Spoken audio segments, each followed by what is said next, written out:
মাত্র শহীদ জিয়াউর রহমানের কারণে মাত্র 9 মাসে এই দেশটি স্বাধীন হয়েছিল বন্ধুগণ।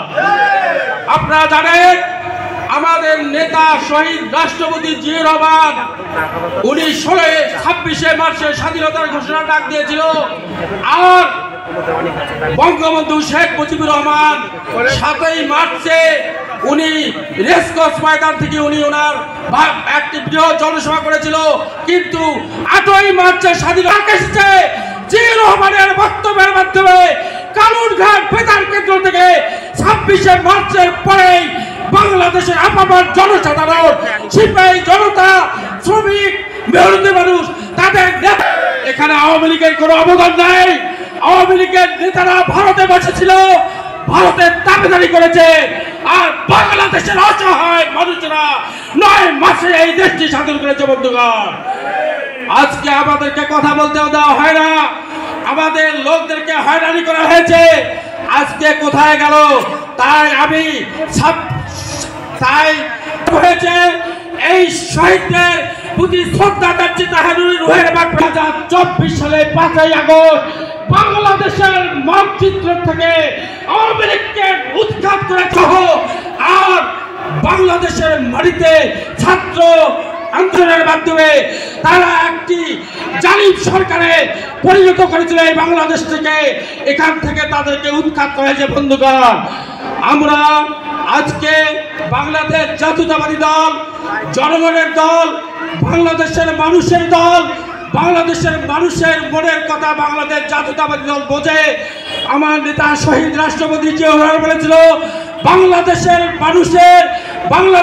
মানুষের দূর করায়, বাংলাদেশের মানুষের কাছে, বাংলাদেশের মানুষের পাশে বিএনপি থাকবে। বিএনপি বাংলাদেশের মানুষ ছাড়া রাজনীতি করতে পারে না। তাই আমি অনুরোধ করব, আমরা 16 বছরে যে বৈষম্য শিকার হয়েছি, আজকে আওয়ামী লীগ, আজকে দেখেন শেখ হাসিনা একা নয়, শেখ হাসিনা বাংলাদেশের 300টা এমপিকে নিয়ে, বাংলাদেশের আওয়ামী লীগকে নিয়ে, যুবলীগ, ছাত্রলীগকে নিয়ে 5 আগস্ট বাংলাদেশ আওয়ামী লীগকে বাংলাদেশের মাটিতে একদম পদাদলিত করে এই দেশ থেকে পালিয়ে যেতে বাধ্য হয়েছে বন্ধুগণ। আমি বাংলাদেশের জাতীয়তাবাদী দলের পক্ষ থেকে উলিপুরবাসীকে উদাত্ত আহ্বান জানাবো, আমাদের নেতা শহীদ রাষ্ট্রপতি জিয়াউর রহমান বাংলাদেশকে যে উপহার দিয়েছে সেই উপহারের কথা আমরা জীবদ্দশায় কোনোদিন ভুলতে পারবো না। 7 কোটি মানুষের অন্ন বস্ত্রের ব্যবস্থা শেখ মুজিবুর করতে পারে না, আর 18 কোটি মানুষ আজকে 3 বেলা খেতে পারে। এর নেতা হলো শহীদ রাষ্ট্রপতি জিয়াউর রহমান।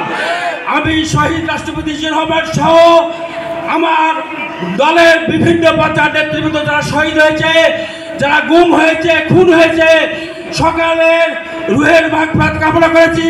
এবং পাশাপাশি 24 সালে 5 আগস্ট যে ছাত্র জনতা যারা এই জালিম সরকারের করাল গ্রাস থেকে রক্ষা পায় নাই, তাদের তাজা রক্তের বিনিময়ে এই 2024 সালে পুনরায় স্বাধীন হয়েছে। আমি সেই স্বাধীনতার পক্ষে যারা শহীদ হয়েছে তাদের রুহের মাগফিরাত কামনা করে বাংলাদেশের মাটিতে আওয়ামী লীগকে বাংলাদেশের জনগণ আর দেখতে চায় না বন্ধুগণ। তারা